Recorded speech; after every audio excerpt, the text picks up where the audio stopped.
On the program today, Nigeria tax reform bill and how it hopes to pave the way for optimal tax system. Later on, countdown to the start of 16 days of activism and improved justice for survival. And in sports, second edition of the African Military Games began.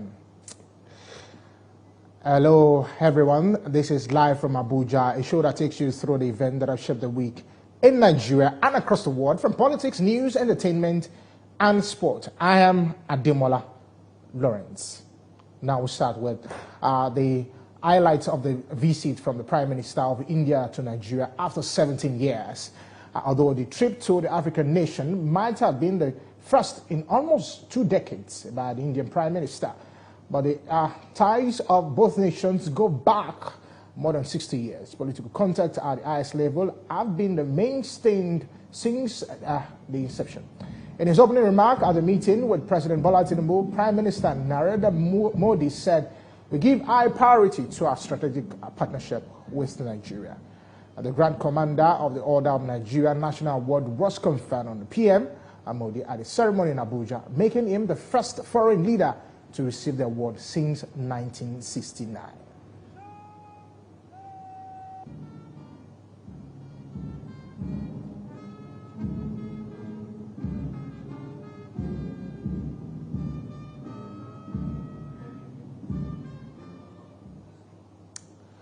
Now, the Presidential Committee on Fiscal Policy and Tax Reform says the proposed tax reform bill does not seek to increase the personal income tax, but seeks to shift the revenue distribution paradigm by prioritizing consumption over production. Experts have highlighted its potential to level the playing field for states with large populations but lower industrial activities, which is expected to empower undeserved regions to invest in education, healthcare and infrastructure. However, concerns linger as states like Lagos and Rivers, which currently benefit from higher VAT revenue, may need more budgetary constraints under the new formula. Since the transmission to the National Assembly, controversies have told the 4 proposed tax reform laws from the presidency. They are the Nigeria Tax Bill 2024, the Nigeria Tax Administration Bill, the Nigeria Revenue Service Establishment Bill, and the Joint Revenue Board Establishment Bill. Northern Governors Forum kicked against certain provisions of the bills, particularly the Nigeria Tax Bill, which will alter the sharing of the value-added tax among federal, states and local governments. The National Economic Council, chaired by Vice President Kashim Shettima, also advised that the bills be withdrawn for wider consultations. To get clarification and enhance public understanding of the bills, the House of Representatives invites the tax team for more insights. The sense of all these bills is to enhance our revenue and, of course, to block leakages. There will be opportunities for Nigerians to air their views and actively participate in shaping the final outcome. Taxes should be fair, transparent, and justifiable, balancing the need for public revenue with the burdens they impose on individuals and businesses. The Presidential Committee on Fiscal Policy and Tax Reform says there is no plan to increase personal income tax. It also proposes tax exemption for minimum wage earners. That method of sharing VAT has problems. Number one problem is that derivation is based on head office location. Ours is to implement the law passed by National Assembly. But a professor of economics from the Ahmadu Bello University punctures the submissions of the government officials. He says the challenge is not in revenue or tax collection, but in efficient management. But in most cases in Nigeria, those towers don't give a correct directions of course. That's why you cannot even track bandits. Members ask questions and clarifications on areas of... I'm now joined by tax expert Abiodun Akonde, who joins me in the studio to talk more about this particular tax reform by the federal government to make sure that, of course, Nigerian tax is some say it's long overdue. Thank you very much for joining us on the show. Yeah, good morning. Thank you, viewers. Yeah, so let's just look at what the issues, of course, are in terms of what this bill is meant to address. Experts say this tax reform could address long-standing disparities in reserves, allocating with far-reaching implications, for Nigeria's economic growth and national development. And you now know what exactly are we looking at in terms of this tax bill reforms. Okay, thank you for having me this morning. I clearly, before answering your question, it is clear that we put on the table clearly what a good tax system should address, and we call it the canon of taxation. A good tax system should be equitable, it should be fair, it should be transparent, it should be simple, it should be certain, the ease of administration and all of that. So any tax system that fails to address these issues obviously is not a good tax system. And now to your question, I've gone through the bill, the proposed reform, and in fairness, I think the bill is apt. It's a bill that is long overdue to address most of the challenges we have with the Nigerian tax system as it's currently operated today. It will address the disparity in the sharing formula of revenue as generated that favors productivity and where activity takes place, and then again taking a little from the federal government and giving to the state and local government to make funds available for them to carry out developmental ideas and objectives as spelled out in their budget. So I want us to look at a whole lot of things in this budget. First of all, I want us to start with the revenue VAT sharing formula, which of course has also caused some controversies. Now, if this bill is passed, what it simply means is that what the states usually used to get, which is 50%, will now become 55%. Okay. Now, the federal government in itself will now have to shrink down from 15 to 10%. To 10%. Yeah. The local government formula still remains the same. But help us understand what that simply means. Does it mean that the federal government is now taking less, but does it not mean that the burden is now on the states? But just help us unpack that scenario. Okay, the truth is that the federal government, in actual fact, is at the center, does not really generate VAT. VAT is local to the environment where consumption happens, because VAT is a consumption tax and all of that. So I think what this bill is trying to do is to address that and take a little bit from the federal government and give to the federating units, the state and the local government. But that's not just the real issue. I think the controversy around the VAT in this bill, which is just an item on the entire bill, is generating these controversies because most of the state governors probably are not carrying their commissioner of finance or the head of their tax body along to know that this will actually benefit them the more. What has been obtainable with the VAT law before is that derivation is only 20%, while population takes 50%, and then the remaining 30% is on non-equity. No, equity is 50%, and then the 30% is on population. So, but what this is trying to address now is that derivation is taking 60%. And derivation in this sense, if you go back to that act, I think is a section 22, subsection 12 of the proposed act, it clearly states that derivation will be clearly stated when filing returns to show where VAT is derived, where the consumption actually takes place, not where the headquarters of the company is, where filing takes place and payment is made, which is what is currently obtainable. So that means States with larger population, with more consumption, being fair to that state, should get more. And what this will also do is to engender competition among states. You want to stimulate economic activity where there will be more consumption, and then you earn more by VAT. The sharing formula currently, or as proposed, is 55 to state, 10 to federal government, and then 35 to the local government. But I think the committee is also proposing that from the state, a 5% equalization will be set aside, where they look at what you're getting from the old system. If this is going to disadvantage you a little bit, from that 5%, they make sure they equalize it, that at the end of the day, you're not getting anything less than you used to get. So I think it's a bill that every state should support. It's not something to oppose, because at the end of the day, the states and the local government are getting more for it. You know, so while looking at the controversy, you found out that, okay, you see what the northern governors are saying.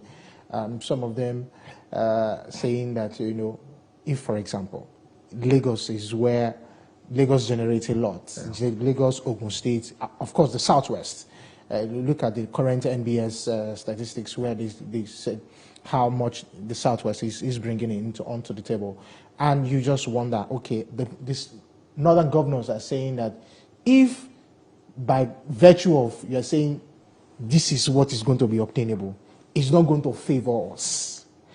But some has also said this is like a wake-up call for the northern governors to make sure that they can be able to generate enough from their own region. What's your take on that? Okay, there's a misconception, and that's why the controversy. Well, there's a whole lot coming from the Southwest. But what this bill is proposing is that it is not where those companies are based. The North has the largest population. It means there's more consumption happening there. So this is going to be more about consumption. If you say more consumption, for example, let's look at alcoholic beverages, for example. There is more consumption in the South than in the North.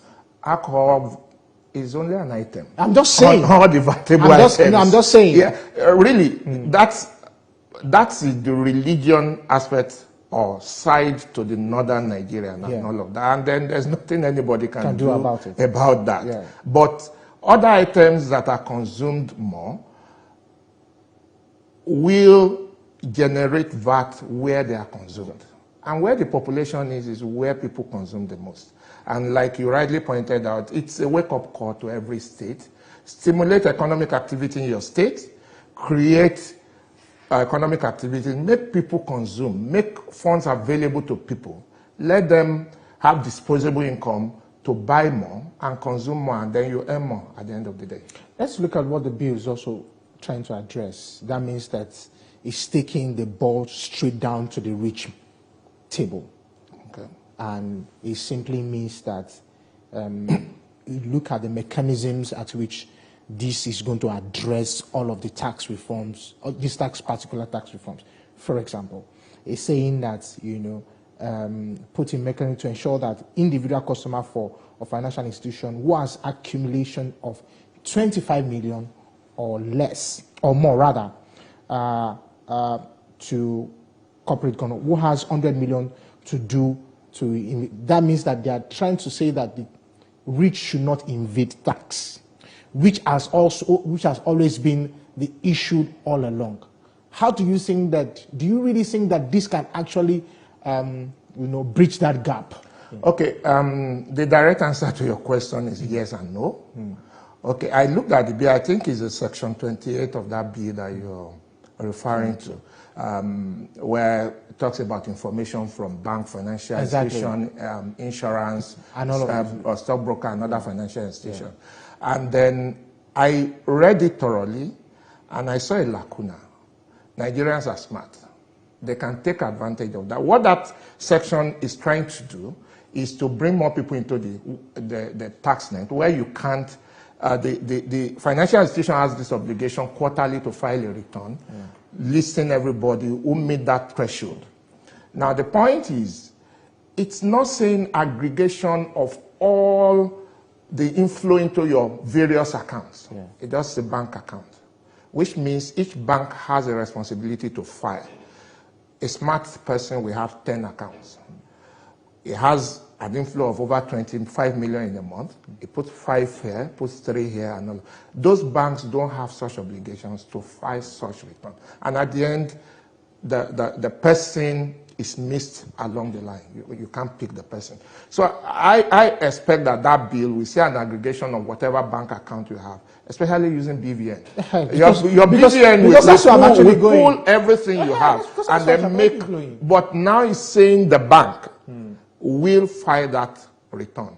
So it's not aggregating it. It's transaction per bank. So how do we bridge that gap where your BVN should be able to, give us the actual?